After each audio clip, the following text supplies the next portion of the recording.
10 বছর পেরিয়েও অধরা পাকা সেতু, ক্ষোভে ফুঁসছেন সুটুঙ্গা নদীর দুপারের বাসিন্দারা। মাথাভাঙ্গা 1 ব্লকের শিকারপুর পঞ্চায়েতের এলাকার গাদলেরকুঠি অঞ্চলে সুটুঙ্গা নদীর ওপর একটা পাকা সেতুর দাবি দীর্ঘদিনের। স্থানীয়দের অভিযোগ, প্রয়োজনের কথা সবাই জানেন রাজনৈতিক দলের নেতা নেত্রীরাও, কিন্তু ভোট এলেই যে প্রতিশ্রুতি শোনা যায়, ভোট মিটলেই তা মিটে যায়।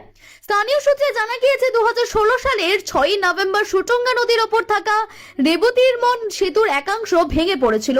তার ওপর দিয়ে কিছুদিন চলাচল করলেও পরবর্তীকালে ধীরে ধীরে তাও নদীর জলের স্রোতে ভেঙে যায়।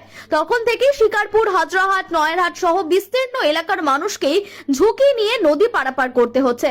প্রশাসনের তরফে বিকল্প হিসেবে একটি সাঁকো তৈরি করা হলেও নদীর জল বাড়লে সেই সাঁকো কার্যত অচল হয়ে পড়ে, তখন নৌকায় ভরসা। নতুন পাকা সেতু না হওয়ায় চরম ভোগান্তিতে পড়ছে দুপারের কয়েক হাজার মানুষ। স্কুল পড়ুয়া থেকে শুরু করে কৃষক, ব্যবসায়ী সবাই সমস্যার মুখে। স্থানীয় বাসিন্দা পবিত্র অধিকারীর অভিযোগ, সেতু পার হতে গিয়ে একাধিক দুর্ঘটনাও ঘটেছে। কৃষি পণ্য পরিবহনে সমস্যা হচ্ছে নিয়মিত। বহুবার আবেদন জানানো হলেও সেতু সংস্কার বা নতুন সেতু নির্মাণের কোনো উদ্যোগ চোখে পড়েনি। তাদের কথায় বছরের পর বছর ধরে নেতা মন্ত্রীদের আশ্বাস এখন ফাঁকা আওয়াজে পরিণত হয়েছে। অভিযোগ, মাঝে কয়েকবার উত্তরবঙ্গ উন্নয়ন দপ্তরের ইঞ্জিনিয়াররা এলাকায় এসে মাটি পরীক্ষা করে নিয়ে যায়। কাজের কাজ কিছুই হয়নি। স্থানীয় বাসিন্দা বলেন, ভাঙা সেতুর দুপাশে নতুন করে প্রধানমন্ত্রী সড়ক যোজনার প্রায় 44 লক্ষ টাকা ব্যয়ে পাকা রাস্তা তৈরি করা হয়েছে, তা আমাদের কোনো কাজেই আসে না। আমরা দীর্ঘদিন ধরে সেতুর দাবি জানিয়ে আসছি। এবার বিধানসভা নির্বাচনে যে প্রার্থী এলাকায় প্রচারে আসবেন তার কাছে সবার আগে সেতু তৈরির দাবি তোলা হবে।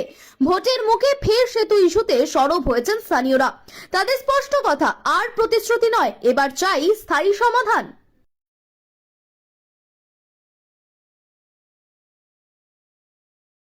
কাজে লাগে, ব্রিজটাও কাজে লাগে, বিশেষ কাজে লাগে আমাদের, কিন্তু রাস্তাটা ব্রিজটা হচ্ছে না নেতাদের চক্করে। অনেক কন্ট্রাক্টর আসে, সব নেতাদের চক্করে পড়ে ব্রিজটা হচ্ছে না। আর কি বলবো এর উপরে? কতদিন ধরে এরকম? এটা আমাদের মনে করো তৃণমূল সরকার আসার পরেই ব্রিজটা ভাঙছে। আজ অবধি তৃণমূল সরকার আছে, আর আজ অবধি ব্রিজ ভাঙাই আছে। কিন্তু ব্রিজটা আমাদের বিশেষ প্রয়োজন ব্রিজটা। আর ব্রিজটার কারণে আমাদের ভিডিও অফিস যেতে লাগে, মাথাভাঙায় ঘুরে যেতে লাগে। অনেক কাজে প্রয়োজনে ব্রিজটা আমাদের শর্টকাট রাস্তা। এটা একটা। এখন যাতায়াত করেন কিভাবে? এই যে নিচে সাঁকো দিয়ে, ছাতু দিয়ে যেতে হয়, নৌকা দিয়ে যেতে হয়। অনেক সময় পয়সা 5 টাকার জায়গায় 10 টাকা দিতে লাগে, না দিলে ক্যাচাল লাগে। ওদের ডাক হয় 1 টাকা বলে 10 টাকা। কি বলবো আর? কি নাম আপনার? আমার নাম পবিত্র অধিকারী।